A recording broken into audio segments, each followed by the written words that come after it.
بسم اللہ الرحمن الرحیم۔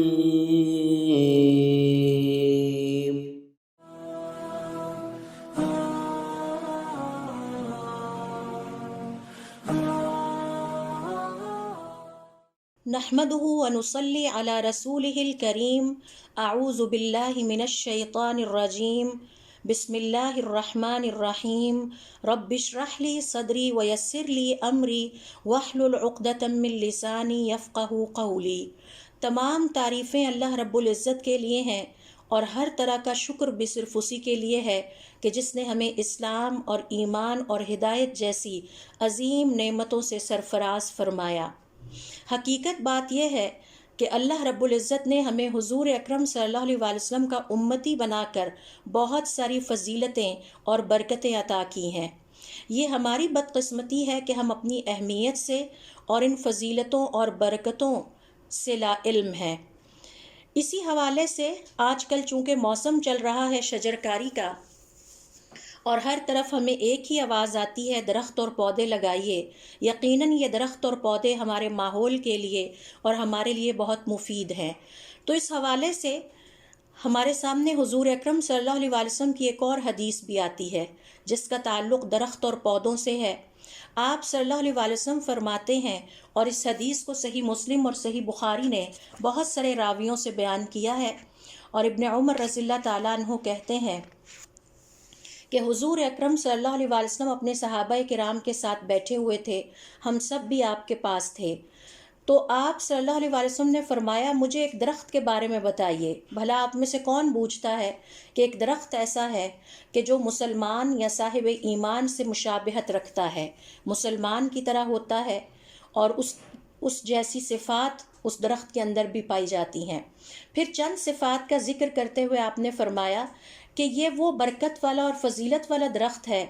جو کہ مسلمان کی طرح ہوتا ہے، صاحب ایمان کی طرح ہوتا ہے، کہ جس کے پتے جھڑتے نہیں ہیں، اور پھر آپ نے فرمایا کہ یہ ہمیشہ پھل دیتا رہتا ہے۔ ابن عمر رضی اللہ تعالیٰ عنہ کہتے ہیں کہ ہم سب اس علاقے کے درختوں کے بارے میں غور کرنے لگے، میرے دل میں یہ بات آئی کہ یہ کھجور کا درخت ہو سکتا ہے، لیکن جب میں نے دیکھا کہ حضرت ابوبکر رضی اللہ تعالیٰ عنہ بھی اس محفل میں موجود ہیں اور حضرت عمر رضی اللہ تعالیٰ عنہ بھی ہیں اور وہ دونوں نہیں بول رہے، تو میں نے پسند نہیں کیا کہ ان بڑوں کی موجودگی میں بولوں،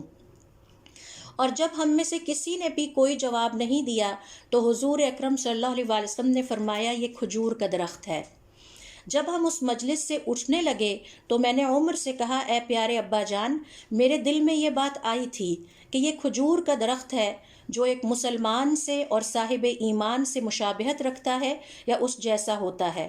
تو میرے والد نے مجھ سے کہا کہ اگر تمہارے دل میں یہ بات آئی تھی تو تم بول پڑتے، تمہیں کس چیز نے بولنے سے روکا؟ کہتے ہیں میں نے دیکھا کہ میرے بڑے تو بولے نہیں تو میں کیوں بول پڑوں اور میں کیوں کوئی ایسی بات کروں؟ عمر کہتے ہیں اگر تم کہہ دیتے تو مجھے یہ بات بہت اچھی لگتی۔ یہ وہ حدیث ہے جو ہمیں آج کل کے شجرکاری کے موسم میں ایک بہت ہی اہم پیغام درختوں اور پودوں کے حوالے سے دیتی ہے۔ یہی وجہ ہے کہ آج میں نے آپ لوگوں کے لیے یہ ٹاپک سلیکٹ کیا ہے، اور اس حدیث کی تشریح بیان کرتے ہوئے امام بخاری رحمۃ اللہ علیہ کہتے ہیں، اور کئی جگہوں پر انہوں نے اس بات کا ذکر کیا ہے کہ اللہ رب العزت نے سورہ ابراہیم کی آیت نمبر 24 اور 25 میں بھی اس درخت کا ذکر کیا ہے، یعنی کھجور کا درخت اس قدر فضیلت والا ہے کہ اسے مسلمان سے تشبیہ دی گئی ہے۔ اس کی فضیلت کے پیش نظر حضور اکرم صلی اللہ علیہ وسلم نے بھی اس کا ذکر کیا ہے، اور اللہ رب العزت نے بھی قرآن کریم میں سورہ ابراہیم کی آیت نمبر 24 سے 25 میں اس درخت کی طرف ہماری توجہ دلائی ہے، اور اس کی تعریف بیان کرتے ہوئے فرمایا کشجرۃ طیبۃ، یہ بڑا پاکیزہ درخت ہے، اصلھا ثابت، اس کی جڑیں بڑی مضبوط اور گہری ہوتی ہیں، وفرعھا فی السماء، اور اس کی شاخیں آسمان میں بلند ترین مقامات تک جاتی ہیں، تؤتی اکلھا کل حین، اس کی چوتھی فضیلت یہ ہے کہ یہ ہر لمحے پھل دیتا ہے، ہر وقت پھل دیتا رہتا ہے۔ تو اس حوالے سے دیکھیے کہ اللہ رب العزت نے بھی اس درخت کی تعریف کی، اور حضور اکرم صلی اللہ علیہ وسلم نے بھی ہماری توجہ اس بات کی طرف دلائی ہے کہ مومن کی مثال کھجور کے درخت کی مانند ہے۔ اس حوالے سے اس سے پہلے کہ میں باریکی کے ساتھ یا زیادہ ہم باریکی کے ساتھ جائزہ لیں کہ ایسے کون سے پہلو ہیں، ایسی کون سی کیریکٹرسٹکس ہیں، صفات ہیں جو کہ کھجور کے درخت میں بھی پائی جاتی ہیں اور ایک مومن میں یا ایک مسلمان کی ذات اور ہستی میں بھی وہ پائی جاتی ہیں اور پائی جانی چاہیے۔ انشاءاللہ آج کے لیسن کے بعد ہم پوری کوشش کریں گے کہ ہمارے اندر بھی یہ ساری صفات بھرپور طریقے سے پائی جائیں۔ تو اس حوالے سے میں آپ سے یہاں شیئر کروں گی کہ ابو حاتم السجستانی نے اس موضوع پر ایک پوری کتاب لکھی ہے، اور اس کتاب کا نام ہے النخل، کتاب النخلی، کھجور کے درخت پر لکھی ہے، جس میں انہوں نے بہت تفصیل کے ساتھ کھجور کے درخت کی فضیلتیں بیان کی ہیں، اس کی خاصیتیں بیان کی ہیں، اس کے ناموں کا ذکر کیا ہے، اور بہت ہی خوبصورت عربی زبان میں پڑھنے والی یہ کتاب ہے۔ اس میں وہ کہتے ہیں کہ یہ جو کھجور کا درخت ہے یہ تمام درختوں کا سردار ہے، اور عربوں کے ہاں یہ بات مشہور تھی کہ کھجور کے درخت کی پیدائش بھی آدم علیہ السلام کی مٹی کی پیدائش، یعنی جس مٹی سے حضرت آدم علیہ السلام کی پیدائش ہوئی تھی اسی مٹی سے کھجور کی درخت کو پیدا کیا گیا تھا۔ اور اللہ رب العزت نے قرآن کریم میں اس درخت کی پاکیزگی کا ذکر کرتے ہوئے اسے کلمہ طیبہ سے بھی تشبیہ دی ہے۔ اللہ رب العزت کا ارشاد ہے الم تر کیف ضرب اللہ مثلا کلمۃ طیبۃ، کیا تم نہیں دیکھتے دل کی آنکھ سے، یعنی غور و فکر نہیں کرتے، اور کیا نہیں دیکھتے کہ اللہ نے پاکیزہ کلمات، پیارے کلمات کی کیا مثال بیان کی ہے۔ اور یہ اللہ رب العزت کی طرف سے یہ قول ہے لا الہ الا اللہ، کہ یہ جو لا الہ الا اللہ ہے یہ انسانی زبان سے ادا ہونے والے جتنے بھی کلمات ہیں ان میں سے اللہ کو محبوب ترین، پیارے ترین کلمات ہیں، اور ان کی مثال کشجرۃ طیبۃ، پاکیزہ درخت کی مانند ہے۔ وہ پاکیزہ درخت کون سا ہے؟ ابو حاتم السجستانی کہتے ہیں وَهِيَ النَّخْلَةُ، یہ دراصل کھجور کا درخت ہے۔ تو گویا اللہ رب العزت فرما رہے ہیں کہ جس طرح لا الہ الا اللہ سید الکلام ہے، یعنی آپ لوگ جو انسان آپس میں باتیں کرتے ہیں ان میں سے بہترین کلام لا الہ الا اللہ ہے، اسی طرح سے یہ کھجور کا درخت سیدۃ الشجرہ ہے، یعنی تمام درختوں کا سردار ہے۔ اس کے بعد ابو حاتم السجستانی انتہائی تفصیل کے ساتھ اس بابرکت اور فضیلت والے درخت کی خاصیتیں بیان کرتے ہیں، اور جہاں تک عربوں کے ہاں یہ بات جو مشہور تھی اس کی مزید میں آپ کے ساتھ شیئر کروں گی کہ وہ کہا کرتے تھے کہ اپنے چچا درخت کی عزت کیا کرو، چونکہ یہ حضرت آدم علیہ السلام کے فوراً بعد تخلیق میں اسی مٹی سے اس کی تخلیق ہوئی تھی اور یہ وجود میں آیا، تو وہ اسے چچا درخت بھی کہا کرتے تھے، اور اسے دوست درخت بھی کہا کرتے تھے، صدیقۃ الانسان، کہ یہ انسان کا دوست درخت ہے۔ اور اس کے بارے میں ان کا یہ بلیف تھا، یہ عقیدہ تھا کہ یہ اسی مٹی سے پیدا کیا گیا ہے، یہ درخت جس مٹی سے حضرت آدم علیہ السلام کو پیدا کیا گیا۔ یہی وجہ ہے وہ کہا کرتے تھے اس درخت کی خاصیتوں کو بیان کرتے ہوئے کہ تمہاری وہ خواتین جن کے ہاں اولاد کی پیدائش ہو انہیں اس کا پھل یعنی کھجور کھلایا کرو۔ اور اللہ رب العزت کے نزدیک یہ انتہائی عزت والا درخت ہے، کیونکہ اللہ رب العزت نے کھجور کے درخت کو یہ فضیلت عطا کی کہ مریم علیہ السلام جو کہ عمران علیہ السلام کی بیٹی تھیں، انہیں اس درخت کے نیچے لا کر ان کی مشکل آسان کی اور اس درخت کے نیچے ان کو ٹھہرایا۔ اب ہم آتے ہیں اگلی بحث کی طرف، اور وہ یہ ہے کہ اگر کھجور کے درخت کو اللہ رب العزت نے اتنی فضیلتیں عطا کی ہیں اور یہ شرف اور افتخار عطا کیا ہے، تو ہمیں غور کرنا ہوگا کہ یہ کون سے مشابہت کے پہلو ہیں جو ایک کھجور کے درخت کے اندر پائے جانے چاہیے اور ایک مسلمان کے اندر بھی موجود ہونے چاہیے، اور پھر کیا وجہ ہے کہ اللہ رب العزت نے اس کی مثال مومنوں کے لیے بیان کر دی۔ جیسا کہ میں نے آپ سے ذکر کیا کہ 4 فضیلتوں کا ذکر اس درخت کا اللہ رب العزت نے ایک آیت میں کیا ہے۔ پہلی فضیلت یہ ہے کہ اس کی جڑیں انتہائی گہری اور مضبوط ہوتی ہیں۔ دوسری فضیلت یہ ہے کہ اس کی شاخیں آسمان میں انتہائی بلندی تک جاتی ہیں۔ تیسری فضیلت یہ ہے کہ یہ ہر لمحے پھل دیتا ہے، اور چوتھی فضیلت یہ ہے کہ یہ برکت والا ہوتا ہے، اور 5ویں فضیلت یہ ہے کہ اس کا ہر حصہ یعنی کھجور کے درخت کا جو بھی حصہ آپ پکڑیں گے، چاہے وہ جڑ ہے، چاہے وہ تنا ہے، چاہے وہ اس کا پھل ہے، پکنے سے پہلے، پکنے کے بعد، درمیانی سٹیج پہ، ہر حصہ فائدہ مند ہوتا ہے۔ اور یہی وجہ ہے کہ حضور اکرم صلی اللہ علیہ وسلم نے مومن کو کھجور کے درخت سے تشبیہ دی ہے۔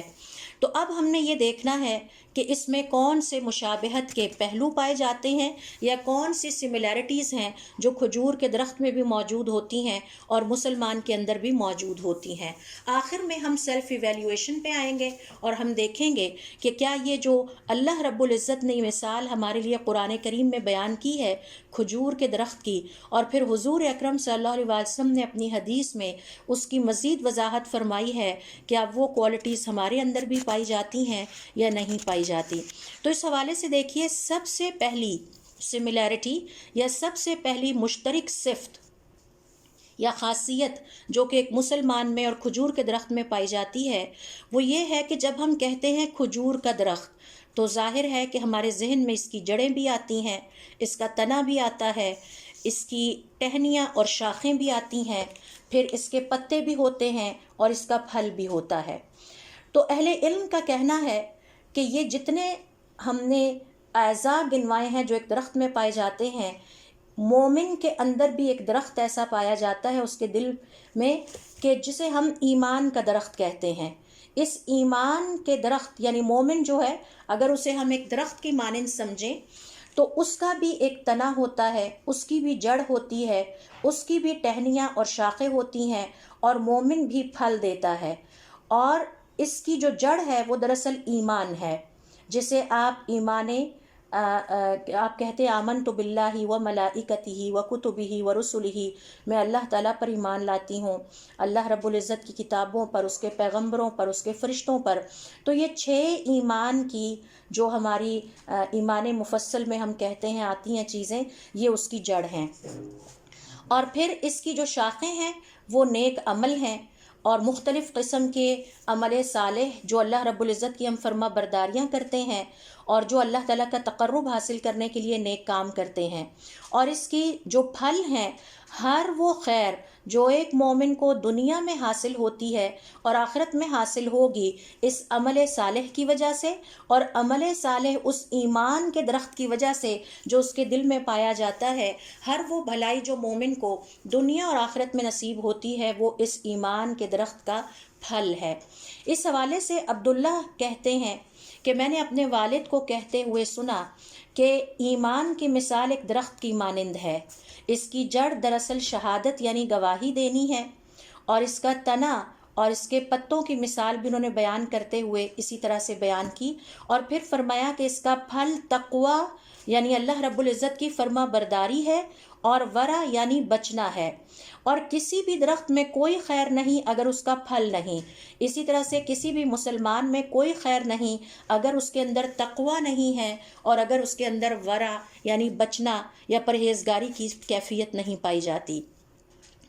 اسی طرح سے امام بغوی رحمۃ اللہ علیہ فرماتے ہیں کہ یہ جو اللہ تعالیٰ نے مومن کو کھجور کے درخت سے تشبیہ دی ہے، اس کی حکمت یہ ہے کہ درخت میں 3 چیزیں لازماً پائی جاتی ہیں۔ نمبر 1، اس کی جڑیں زمین کے اندر بہت گہری ہوتی ہیں۔ نمبر 2، اس کا تنا بہت مضبوط اور تناور ہوتا ہے۔ اور نمبر 3، اس کی شاخیں بلند ترین ہوتی ہیں، عام درختوں سے زیادہ بلند آسمان میں اس کی شاخیں جاتی ہیں۔ اسی طرح سے ان کا کہنا، غور کیجئے کہ ایمان بھی 3 ارکان کے بغیر مکمل نہیں ہوتا۔ ایمان بھی ایک درخت کی مانند ہے، تصدیق بالقلب، ہمیں ہر بات کو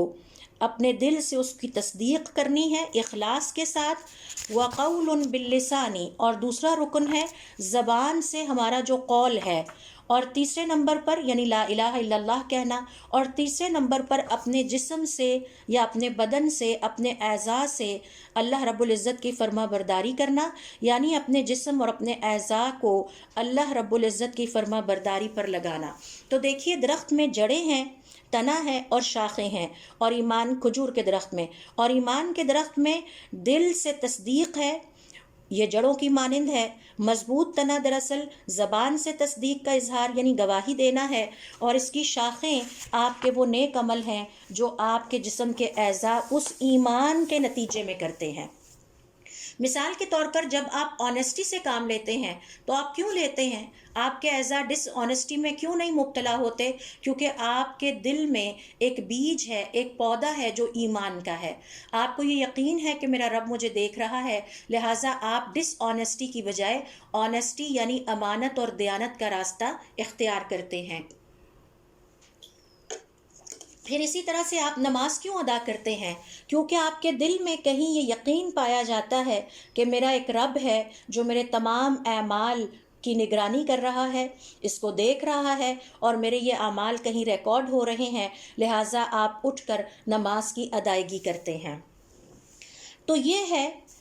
وہ پہلی صفت. اور اس حوالے سے ابن القیم رحمۃ اللہ علیہ کہتے ہیں، اور بہت ہی خوبصورت اور قابل غور بات یہ ہے، وہ یہ کہتے ہیں کہ اخلاص اور توحید دراصل مومن کے دل میں درخت کی مانند ہوتے ہیں،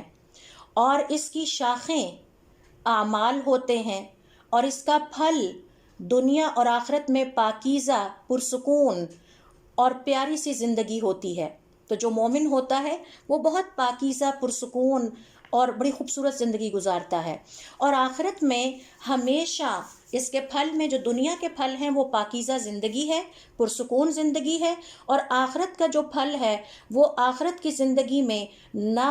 رکنے والی، نہ ختم ہونے والی اللہ رب العزت کی نعمتیں ہیں جو ہمیشہ رہیں گی. تو جس طرح جنت کی نعمتیں کبھی رکیں گی نہیں، ان کا سلسلہ کبھی منقطع نہیں ہوگا، اسی طرح سے توحید اور اخلاص کا پھل دنیا میں ایک مومن کے لیے چلتا رہتا ہے. اس کے توحید اور اخلاص کے ثمرات سے، فائدوں سے وہ مستفید ہوتا رہتا ہے. اس کے مقابلے میں شرک، جھوٹ اور ریاکاری، یعنی اللہ کے ساتھ جھوٹا ہونا، اللہ کے ساتھ کسی کو شریک ٹھہرانا، اور اللہ کو چھوڑ کر کسی اور مقصد کے لیے عمل کرنا، یہ وہ درخت ہے کہ اگر کسی کے دل میں لگا ہوا ہے تو دنیا میں اس کا پھل اس شخص کو یہ ملے گا کہ وہ ہمیشہ خوف میں مبتلا رہے گا، دکھ میں اور غم میں مبتلا رہے گا، سینے کی تنگی اور ڈپریشن کا شکار ہوگا، اس کا دل اندھیرے میں ڈوبا رہے گا اور سختی کا شکار ہو جائے گا. اور آخرت کی زندگی میں اسے یہ پھل ملے گا اس درخت سے کہ اسے زقوم کھانے کو ملے گا، اور اللہ رب العزت کی طرف سے جو عذاب ہے اس کا نہ رکنے والا اور نہ تھمنے والا عذاب کا سلسلہ اسے بھگتنا ہوگا. اور اللہ رب العزت نے سورہ ابراہیم میں ان دونوں درختوں کا ذکر حضرت ابراہیم علیہ السلام کی مثال دے کر بیان کر دیا ہے. تو یہ دو طرح کے درخت ہیں، جن میں سے ایک درخت ایمان کا درخت ہے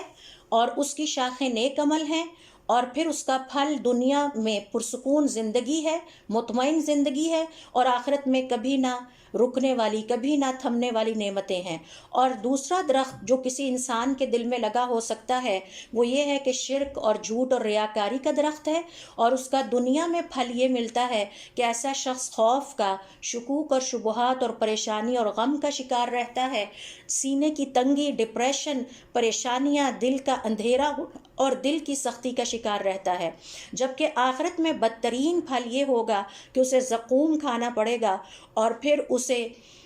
جو ہے وہ ایک ایسے عذاب سے گزرنا ہوگا جس کا سلسلہ کبھی نہیں رکے گا. تو یہ وہ پہلی مشترک صفت ہے جو ہمیں کھجور کے درخت میں اور ایک مومن میں نظر آتی ہے. دوسرے نمبر پر آپ دیکھیے کہ کھجور کے درخت کے اندر یہ صفت پائی جاتی ہے، یہ کوالٹی پائی جاتی ہے کہ کھجور کا درخت زندہ نہیں رہ سکتا اگر اسے پانی سے سیراب نہ کیا جائے اور اس کی پرورش اور نگہداشت نہ کی جائے. نہ یہ زندہ رہے گا، نہ یہ بڑھے گا. ہاں، اگر اسے پانی دیا جائے، اس کا خیال رکھا جائے تو یہ بڑھتا رہے گا، اور جس وقت بھی اس کا پانی روک لیا جائے گا یہ مرجھانے لگے گا، اور اگر اس پانی کو بالکل ہی روک دیا جائے تو یہ درخت مر جائے گا. لہٰذا اس درخت کی زندگی کا انحصار پانی پہ ہے، اس کی نگہداشت پہ ہے، اس کی نشو و نما کا جو انحصار ہے وہ اس کے سیراب ہونے پر ہے. یہی مومن کی کیفیت ہوتی ہے. وہ حقیقی زندگی، پاکیزہ، پرسکون اور مطمئن زندگی گزار ہی نہیں سکتا اگر وہ بھی اپنے اندر، اپنے دل میں پائے جانے والے ایمان کے درخت کو وہ پانی سے سیراب نہیں کرتا جو پانی اللہ رب العزت نے اس کے لیے رکھا ہے. اور سوال یہ پیدا ہوتا ہے کہ وہ پانی کیا ہے؟ تو وہ دراصل اللہ رب العزت کا کلام ہے اور حضور اکرم صلی اللہ علیہ وسلم کی حدیث ہے، جسے ہم دین کا علم کہتے ہیں۔ تو اللہ تعالیٰ کا کلام اور اللہ کے رسول کا کلام، جسے ہم دین کا علم کہتے ہیں، اس سے دل میں پائے جانے والے ایمان کے درخت کو جب ہم اس علم سے پانی دیتے ہیں تو وہ سیراب ہوتا ہے، پھر وہ درخت ایمان کا گرو کرتا ہے، نشو و نما پاتا ہے، پرورش پاتا ہے اور بڑھتا چلا جاتا ہے۔ یہی وجہ ہے کہ اللہ تعالیٰ نے قرآن کریم میں وحی کو روح کہا ہے، یعنی وحی کو اللہ رب العزت نے روح کہا ہے، کیونکہ یہ دل میں پائے جانے والے ایمان کے درخت کی زندگی ہے، اس کی روح ہے۔ مثال کے طور پر دیکھیے سورۃ الشورى کی آیت نمبر 52 میں 52 میں اللہ رب العزت فرماتے ہیں وَكَذَلِكَ أَوْحَيْنَا إِلَيْكَ رُوحًا مِّنْ أَمْرِنَا، ہم نے آپ کی طرف یہ روح بھیجی ہے۔ تو یہ جو اللہ تعالیٰ کا کلام ہے، اسے اللہ رب العزت روح کہہ رہے ہیں، کیونکہ یہ ایک مومن کی روح ہے، اس کے دل میں پائے جانے والے ایمان کے درخت کو سیراب کرنے والا کلام ہے۔ اور جو شخص اپنے آپ کو اس کلام سے محروم کر لیتا ہے، وہ ڈپریشن کا شکار ہونے لگتا ہے، مضطرب اور پریشان زندگی گزارنے لگتا ہے۔ پھر دیکھیے سورۃ النحل کی آیت نمبر 2 میں دوبارہ اللہ رب العزت نے اس کلام کو یعنی وحی کو، جو کہ اللہ رب العزت کی طرف سے حضور اکرم صلی اللہ علیہ وسلم پر نازل ہوتی تھی، اسے اسی طرح سے روح کہا ہے، کیونکہ دل کی حقیقی زندگی، صاحب ایمان کے دل کی حقیقی زندگی اس وحی سے، اللہ تعالیٰ کے اس کلام سے، اللہ تعالیٰ کے دین کے علم سے دل کو زندگی ملتی ہے، اور اس کے بغیر انسان مردہ سمجھا جاتا ہے، چاہے وہ انسانوں کے درمیان آپ کو چلتا پھرتا ہی کیوں نہ نظر آئے۔ اس حوالے سے سورۃ الانعام کی آیت نمبر 122 میں اللہ رب العزت فرماتے ہیں أَوَمَنْ كَانَ مَيْتًا فَأَحْيَيْنَاهُ وَجَعَلْنَا لَهُ نُورًا يَمْشِي بِهِ فِي النَّاسِ كَمَنْ مَثَلُهُ فِي الظُّلُمَاتِ، کیا آپ سمجھتے ہیں کہ وہ انسان جو اس سے پہلے مردہ تھا، پھر ہم نے اس کو زندہ کر دیا، اس کے لیے اس کا نور بنا دیا، اب وہ اس نور اور اس زندگی کی وجہ سے انسانوں کے درمیان چلتا پھرتا ہے، کیا وہ اس انسان کی مانند ہو سکتا ہے کہ جو اندھیروں میں رہتا ہے اور ان اندھیروں سے نہیں نکل سکتا؟ تو گویا اس آیت میں اللہ رب العزت ہمیں بتا رہے ہیں کہ جب ہم انسانوں کو چلتا پھرتا دیکھیں تو ہر انسان کو زندہ نہ سمجھیں، ان میں سے کچھ زندہ ہیں اور ان میں سے کچھ مردہ ہیں، اگرچہ وہ بظاہر چل پھر رہے ہیں۔ سوال یہ پیدا ہوتا ہے کہ زندگی کیا ہے؟ زندہ وہ ہیں جن کا دل اللہ رب العزت کے کلام سے، جن کے دل میں ایمان کا درخت پرورش پا رہا ہے۔ جس شخص کے دل میں ایمان کے درخت کو پرورش نہیں مل رہی اللہ کے کلام سے اور دین کے علم سے، حضور اکرم صلی اللہ علیہ وسلم کی احادیث سے، اس کے دل میں پائے جانے والا ایمان کا درخت پرورش نہیں پا رہا، ایسے شخص کو اللہ رب العزت نے بھی مردہ کہا ہے۔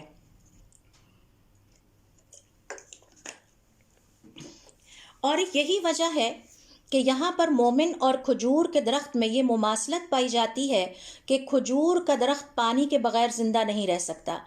اور مومن کا دل اللہ رب العزت کے کلام اور دین کے علم کے بغیر زندہ نہیں رہ سکتا۔ بالکل اسی طرح سے جیسے مردہ زمین پر جب اللہ رب العزت کے حکم سے پانی بارش کی شکل میں نازل ہوتا ہے تو ہم دیکھتے ہیں کہ پہلے وہ زمین نرم پڑتی ہے، پھر وہ پھوٹ پڑتی ہے، پھر اس میں سے خوبصورت ترین پودے نکل آتے ہیں، پھر مزید اللہ کا حکم ہو تو ان پودوں کو تناور درختوں کی شکل میں ہم دیکھتے ہیں، پھر ان پہ پھل آنے لگتے ہیں۔ اسی طرح سے اللہ رب العزت نے مردہ زمین کی طرح سے مردہ دل کی مثال بیان کی ہے کہ جب مردہ دل سنتے ہیں اللہ رب العزت کے کلام کو، اس کی وحی کو، حضور اکرم صلی اللہ علیہ وسلم کی احادیث کو یا دین کے علم کو، تو ان کے دل کی اصلاح ہوتی ہے، بالکل اس طرح جیسے پانی سے مردہ زمین کی اصلاح ہوتی ہے۔ پھر اس دل کو تیاری کا موقع ملتا ہے، پھر اس میں ایمان کا درخت پرورش پانے لگتا ہے، اور پھر مومن کو اس خیر کے اثرات اپنی زندگی میں بھی محسوس ہوتے ہیں اور وہ ان کو آخرت میں بھی محسوس کرے گا۔ یہی وجہ ہے کہ سورۃ الحدید میں اللہ رب العزت نے ایسے افراد کی مثال بیان کرتے ہوئے فرمایا، آیت نمبر 17 یا 17 میں دیکھیے، جب اللہ تعالیٰ نے منافقین کے اور کافرین کے حالات بیان کیے تو اس کے بعد فرمایا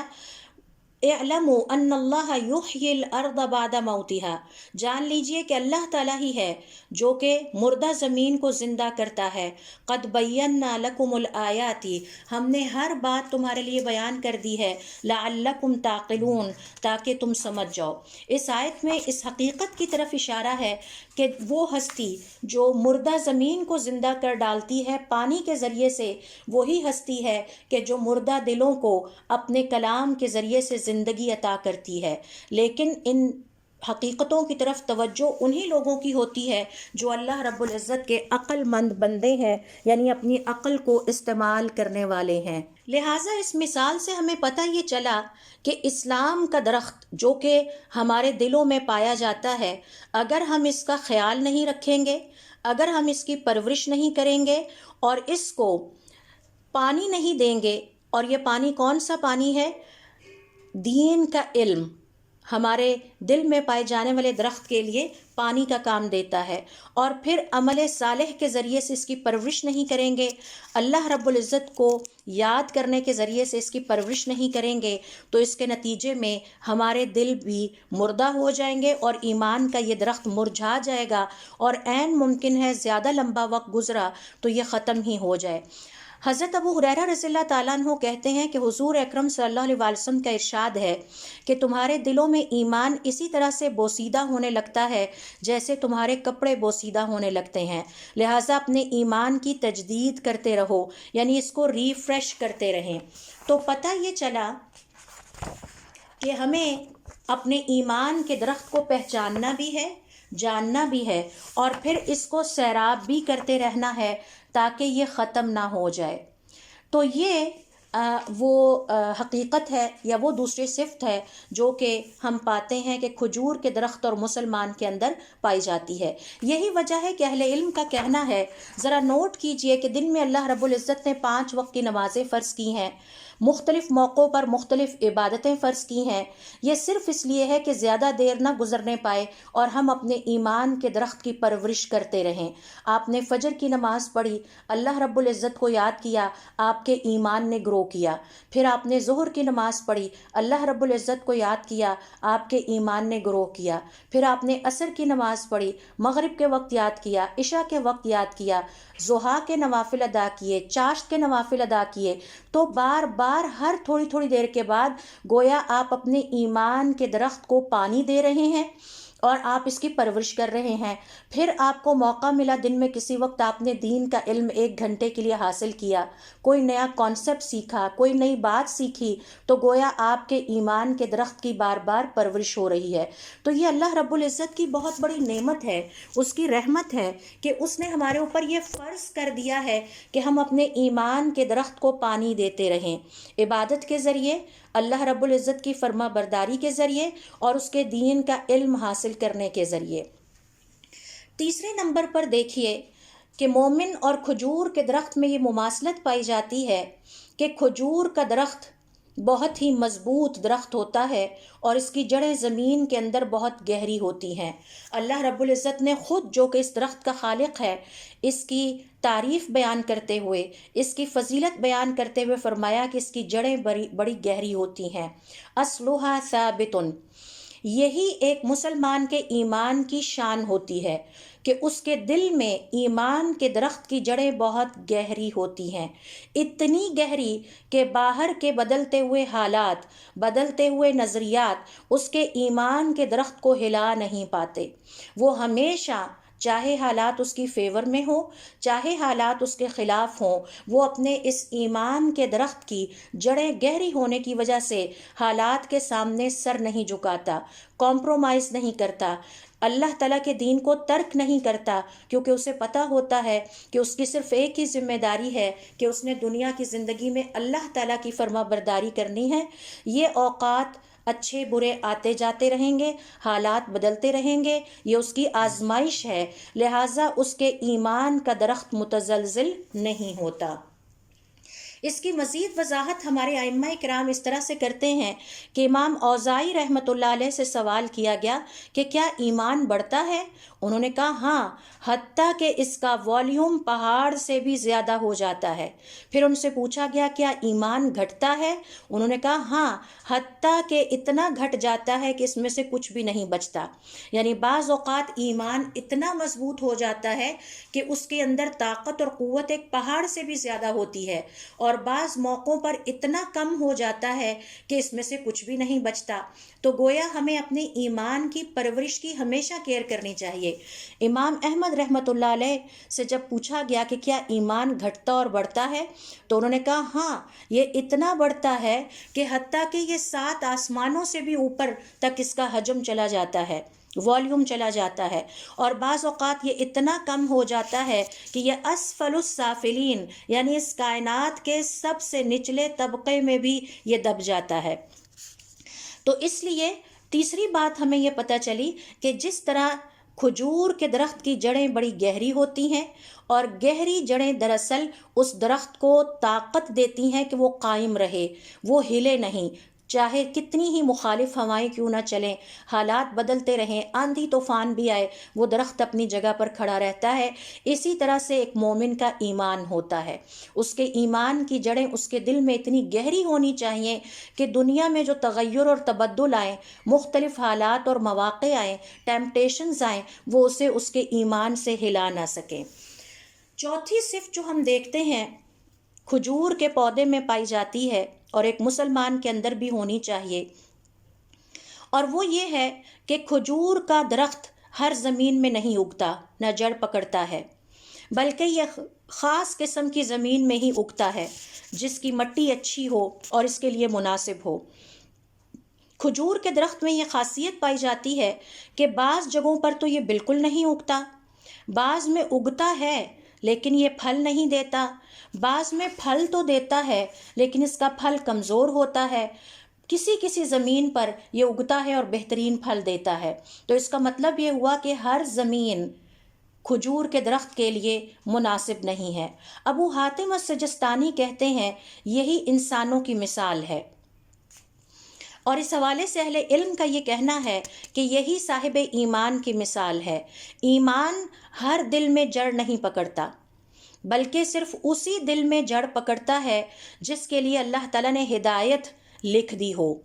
اور یہ جو دل ہیں، بظاہر ہم سب انسانوں کو جب دیکھتے ہیں تو سمجھتے ہیں کہ ہر ایک کے دل ہیں اور دل ایک جیسے ہیں، ایسا نہیں ہے۔ حضور اکرم صلی اللہ علیہ وسلم اپنی ایک حدیث میں فرماتے ہیں کہ میری مثال جو اللہ تعالیٰ نے مجھے ہدایت اور علم دے کر بھیجا ہے، اس کی مثال اس بارش کی مانند ہے جو کسی زمین پر نازل ہوئی۔ یعنی بارش آتی ہے تو اس زمین کے مختلف ٹکڑے ہیں، ان میں سے زمین کا ایک ٹکڑا ایسا ہے جو اس بارش کو چوس لیتا ہے، اور اس کے نتیجے میں زمین سے گھاس پھوس اور جھاڑیاں نکلتی ہیں۔ پھر زمین کا ایک پیچ ایسا آتا ہے کہ جو بالکل بنجر ہوتا ہے، اور یہ زمین پانی کو جذب کر لیتی ہے، بارش کے پانی کو جذب کر لیتی ہے، اس سے کچھ بھی اگتا نہیں، لیکن لوگوں کو اتنا فائدہ پہنچتا ہے کہ پانی اس زمین پر اکٹھا ہونے کے نتیجے میں وہ وہاں سے خود بھی پانی حاصل کرتے ہیں اور اپنے جانوروں کو بھی پانی پلاتے ہیں۔ پھر یہ بارش زمین کے ایک ایسے ٹکڑے پر بھی اترتی ہے کہ جو بالکل چٹیل ہوتا ہے، نہ تو یہ زمین کا ٹکڑا اس پانی کو جذب کرتا ہے، نہ ہی اس پانی کو جمع کرتا ہے، اور نہ ہی اس سے کوئی گھاس پھوس نکلتا ہے، بلکہ پانی ادھر ادھر بہہ جاتا ہے۔ تو آپ صلی اللہ علیہ وسلم فرماتے ہیں میری مثال اور جس نے اللہ رب العزت کے دین میں سمجھ بوجھ حاصل کی، دین کو سمجھنے کی کوشش کی، اور پھر اللہ رب العزت کے اس دین کو آگے پھیلایا، خود بھی سیکھا اور دوسروں کو بھی سکھایا، یہ میری مثال اور ان لوگوں کی مثال ہے۔ اور جس نے اس کو نہ تو قبول کیا، نہ ہی اس کو سیکھا، یعنی جذب بھی نہیں کیا، نہ اپنے آپ کو فائدہ پہنچایا، نہ ہی اسے دوسروں تک پہنچایا، تو وہ اس چٹیل زمین کی طرح ہے کہ جس پر پانی برسا اور وہ پانی ادھر ادھر بکھر گیا۔ تو یہ ایک اور ہمارے سامنے صفت آتی ہے جو کہ کھجور کے درخت میں اور مومن کے اندر پائی جاتی ہے کہ کھجور کا درخت بھی ہر جگہ نہیں اگتا، اور ایمان کا درخت بھی ہر دل میں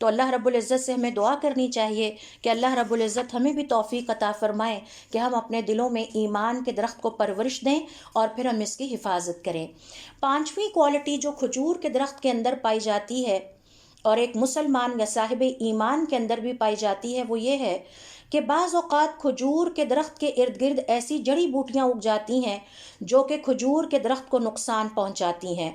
اور اس کی پرورش یا گروتھ کے پروسیس کو کمزور کرنے لگتی ہیں، حتیٰ کہ اس کا پانی بھی چوس جاتی ہیں، جس کے نتیجے میں کھجور کے درخت کو خاص نگہداشت اور حفاظت کی ضرورت پڑتی ہے، اور کوشش کرنی چاہیے کہ ان جڑی بوٹیوں کو دور کر دیا جائے تاکہ کھجور کے درخت کو وہ ماحول ملا رہے کہ جس میں وہ فلی گرو کرے اور اپنا پھل دے۔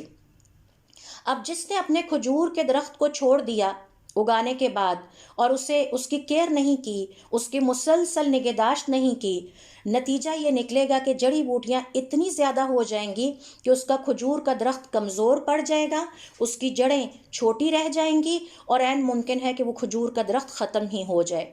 یہی کیفیت ایک مومن کی ہوتی ہے،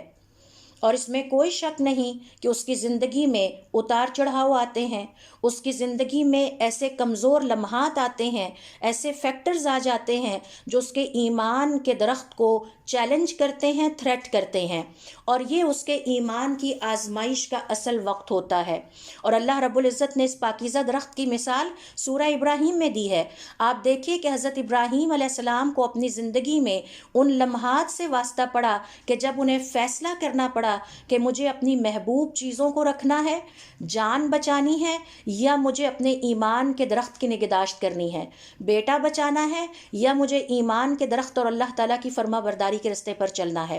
تو جو مومن کی زندگی میں بھی جڑی بوٹیاں دراصل مثال ہے اس بات کی کہ اس کی زندگی میں ایسے لمحات آتے ہیں، ایسے عوامل یا فیکٹرز آتے ہیں کہ جو اس کے ایمان کے درخت کے جڑی بوٹیوں کی طرح دشمن ثابت ہو سکتے ہیں۔ ایسے میں صاحب ایمان کو ہمیشہ سیلف اکاؤنٹیبلٹی یا سیلف ایویلیویشن کے پروسیس سے اپنے آپ کو گزارنا چاہیے، اور اس وقت وہ یہ فیصلہ کرے بیٹھ کے بالکل حضرت ابراہیم علیہ السلام کی طرح کہ اس نے کیا بچانا ہے، دنیا کا سامان بچانا ہے یا اپنے ایمان کے درخت کی حفاظت کرنی ہے، اور ہر وقت اپنے ایمان کے درخت کی پرورش اور نگہداشت کرتے رہنا چاہیے کہ اس درخت کے ارد گرد وہ جڑی بوٹیاں نہ اگائیں کھجور کے درخت کی طرح کہ جو میرے ایمان کے درخت کو نقصان پہنچائیں، اس کی جڑوں کو کمزور کر دیں، اور اس کے نتیجے میں اللہ رب العزت کی نافرمانیوں کے راستے پر چل پڑوں۔ تو یہ وہ پانچویں صفت ہے جو ہمیں کھجور کے درخت میں اور ایک مومن میں مشترک نظر آتی ہے۔ چھٹے نمبر پر دیکھیے، کھجور کے درخت اور مومن کے درمیان یہ صفت مشترک ہے، مشابہت پائی جاتی ہے کہ اللہ رب العزت نے کھجور کے درخت کی تعریف بیان کرتے ہوئے فرمایا کہ یہ ہر لمحے پھل دیتا ہے، ہر لمحے پھل دیتا ہے۔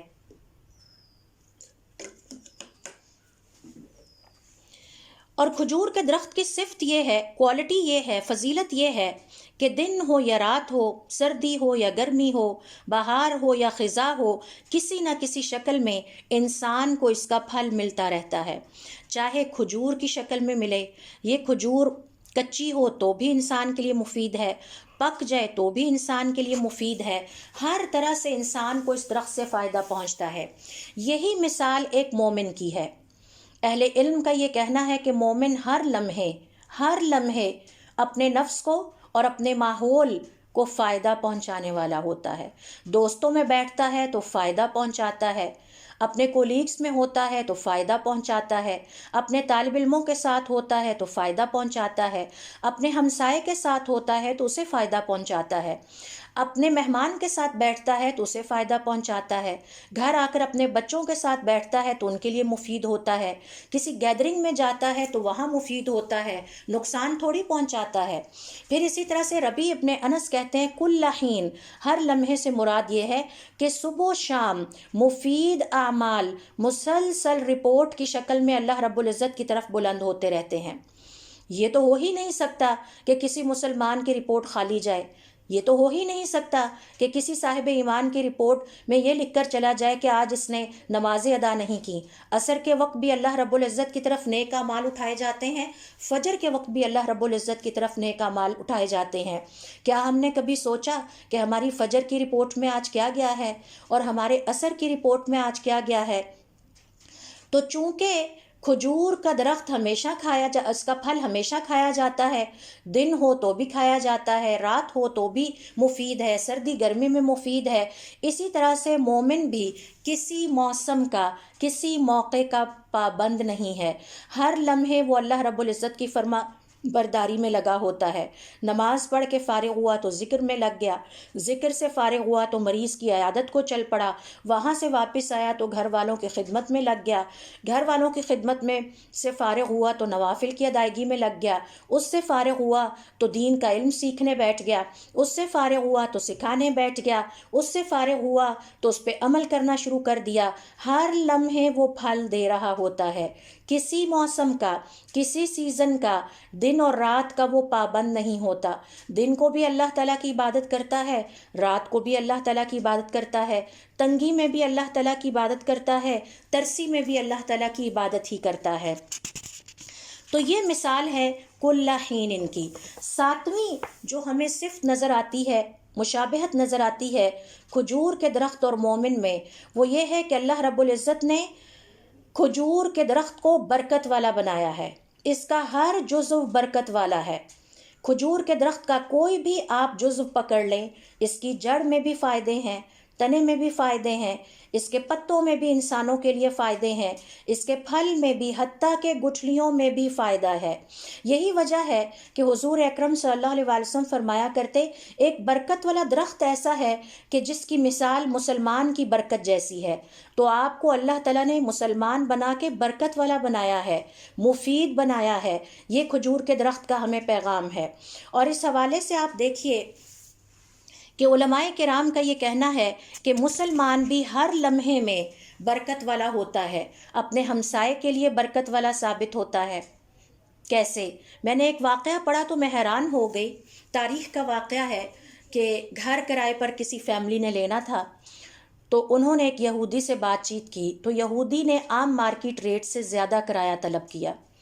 تو اس فیملی نے حیران ہو کے پوچھا کہ بھائی مارکیٹ میں تو آج کل گھر کے کرائے کا یہ ریٹ ہے، تو آپ لوگ ہم سے اتنا زیادہ کیوں ڈیمانڈ کر رہے ہیں؟ تو آگے سے یہودی اونر نے جواب دیا، آپ کو پتہ ہے اس گھر کا آپ کو سب سے بڑا فائدہ یہ ہوگا کہ یہاں ایک مسلمان فیملی آپ کے ہمسائے ہوں گے، اور آپ کو پتہ ہے کہ مسلمان کس قدر شاندار ہمسائے ہوتے ہیں۔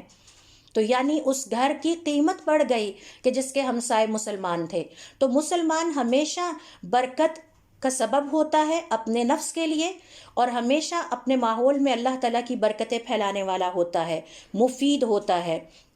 کبھی بھی منفی قسم کی سرگرمیوں میں نہ خود مبتلا ہوتا ہے، نہ دوسروں کو کرتا ہے، ہمیشہ مثبت راستے پر خود بھی چلتا ہے، کنسٹرکٹیو اور پروڈکٹیو ہوتا ہے، اور اپنے ساتھ دوسروں کو بھی کنسٹرکٹیو اور پروڈکٹیو ایکٹیویٹیز میں لگائے رکھتا ہے۔ یہ مسلمان کی وہ برکت ہے جس سے وہ ہر لمحے مستفید ہوتا ہے، حتیٰ کہ مرنے کے بعد بھی اس سے اللہ کی مخلوق کسی نہ کسی شکل میں مستفید ہوتی رہتی ہے۔ کوئی صدقہ ایسا کر جاتا ہے، کوئی نیک اولاد ایسی چھوڑ جاتا ہے، ایسے درخت لگا کر چلا جاتا ہے، ایسے ادارے قائم کر جاتا ہے، ایسے طالب علم دین کے علماء تیار کر کے جاتا ہے، ایسی کتابیں پبلش کر کے چلا جاتا ہے کہ بعد میں بھی اس کو یاد رکھا جاتا ہے، اور مرنے کے بعد بھی اس دنیا کی زندگی میں اللہ رب العزت کی مخلوق کے لیے اس کے فائدے جاری رہتے ہیں۔ 8ویں نمبر پر دیکھیے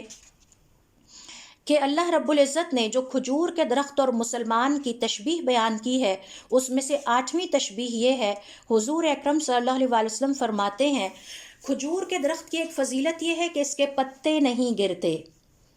حارث ابن ابی اسامہ کہتے ہیں ہم حضور اکرم صلی اللہ علیہ وسلم کے پاس تھے، آپ صلی اللہ علیہ وسلم نے فرمایا مومن کی مثال اس درخت کی مانند سے ہے کہ جس کے پتے نہیں گرتے، جو اپنے پتے نہیں گراتا۔ کیا تم جانتے ہو کہ وہ کون سا درخت ہے؟ ہم نے کہا نہیں۔ آپ نے فرمایا وہ کھجور کا درخت ہے۔ اب مومن کے اندر اس کی کیا مشابہت ہے؟ تو اہل علم کا یہ کہنا ہے کہ مومن کی کوئی دعا رد نہیں جاتی، اللہ رب العزت کی طرف سے وعدہ ہے کہ میں تمہاری دعائیں قبول کروں گا۔ ہاں، کچھ دعائیں فوراً قبول ہو جاتی ہیں، کچھ آخرت کے لیے ذخیرہ کر لی جاتی ہیں، لیکن رد کوئی دعا نہیں ہوتی۔ اور جو دعائیں آخرت کے لیے ذخیرہ کر لی جاتی ہیں، حدیث میں آتا ہے کہ مسلمان جب آخرت میں ان دعاؤں کا فائدہ پائے گا تو خواہش کرے گا کہ کاش میری ساری ہی دعائیں آخرت کے لیے ذخیرہ کر لی جاتی۔ تو اس طرح سے آپ دیکھیے کہ یہ وہ مشابہت کا پہلو ہے 8ویں نمبر پر جو ایک مسلمان اور کھجور کے درخت میں پایا جاتا ہے۔ اسی طرح سے ابن القیم رحمۃ اللہ علیہ اس حدیث کی شرح بیان کرتے ہوئے فرماتے ہیں کہ حضور اکرم صلی اللہ علیہ وسلم نے اس حدیث میں فرمایا کہ یہ وہ درخت ہے جو اپنے پتے نہیں گراتا، اور پتے درخت کی زینت ہوتے ہیں، تو گویا اس کا لباس ہمیشہ اس کے جسم پر رہتا ہے۔ اس درخت کی زینت کبھی بھی ختم نہیں ہوتی۔ تو ایک مومن کی بھی یہی شان ہے کہ اس کا تقوی کا لباس اور اللہ رب العزت کی فرما برداری کے زینت سے وہ اپنے آپ کو آراستہ اور پیراستہ رکھتا ہے۔ موسم بدلتے رہیں، دن رات آگے پیچھے آتے جاتے رہیں، حالات سخت بھی آئیں، حالات تنگی والی ہوں یا حالات اچھے ہوں، ہر حال میں وہ تقوی کے لباس سے اپنے آپ کو آراستہ اور پیراستہ رکھتا ہے، یہاں تک کہ وہ اپنے رب سے ملاقات کے لیے روانہ ہو جاتا ہے۔ تو تقوی میری اور آپ کی زینت ہے، اللہ تعالیٰ کی فرما برداری میری اور آپ کی زینت ہے، اور اس زینت کی حفاظت کرنا ایک مسلمان کا خاصہ ہے۔ جس طرح کھجور کا درخت اپنی زینت کو ترک نہیں کرتا، اسی طرح سے مومن سے توقع کی جاتی ہے کہ وہ اپنی اس زینت یعنی کہ تقوی کو اور حسن اخلاق کو کبھی بھی ترک نہیں کرے گا، یہاں تک کہ اللہ رب العزت سے ملاقات کے لیے روانہ ہو جائے۔ 9ویں نمبر پر دیکھیے کھجور کے درخت اور مومن یا صاحب ایمان کے اندر کیا مشابہت پائی جاتی ہے۔ اللہ رب العزت نے کھجور کے درخت کی مثال بیان کرتے ہوئے فرمایا بے انہا طیبہ، کہ یہ پاکیزہ بڑا اچھا درخت ہوتا ہے۔ اور ظاہر ہے کہ جب اللہ رب العزت فرماتے ہیں کہ یہ اچھا ہے تو یہ بظاہر فزیکلی بھی اچھا ہے، اس کا منظر بڑا خوبصورت اور پیارا ہوتا ہے، شکل و صورت بڑی پیاری ہے، خوشبو بڑی پیاری ہے، پھل بڑا پیارا ہے، اس کے فائدے بڑے پیارے پیارے سے ہیں، اندر سے بھی باطنی طور پر بھی پیارا ہے، اوپر سے بھی پیارا ہے۔ آپ نے دیکھا ہے نا، بعض پھل اوپر سے پیارے ہوتے ہیں، کاٹو تو اس کی خوشبو یا ذائقہ اچھا نہیں ہوتا۔ کھجور ایک ایسا پھل ہے جو اندر اور باہر سے بڑا پیارا ہوتا ہے، خوشبو بھی بڑی پیاری ہوتی ہے، ذائقہ بھی بڑا پیارا ہوتا ہے۔ یہی کیفیت ایک مومن کی ہوتی ہے، ہر حال میں یہ پیارا ہی ہوتا ہے، اس کا ظاہر بھی پیارا، اس کا باطن بھی پیارا، اس کی کھلی باتیں سب کے سامنے بھی پیاری، اور جو اللہ جانتا ہے وہ بھی پیاری ہیں۔ یہی وجہ ہے کہ جب یہ مومن جنت میں داخل ہوں گے تو فرشتے ان کا استقبال کرتے ہوئے ان کے پیارے ہونے کا اقرار کریں گے۔ سورۃ الزمر کی آیت نمبر 73 دیکھیے، جس میں اللہ رب العزت فرماتے ہیں سلام علیکم، فرشتے کہیں گے تم پر سلامتی ہو، تم بڑے ہی پیارے لوگ تھے، فادخلوہا خالدین، اپنے اس پیارے ہونے کی وجہ سے ہمیشہ کے لیے ان جنتوں میں داخل ہو جائے۔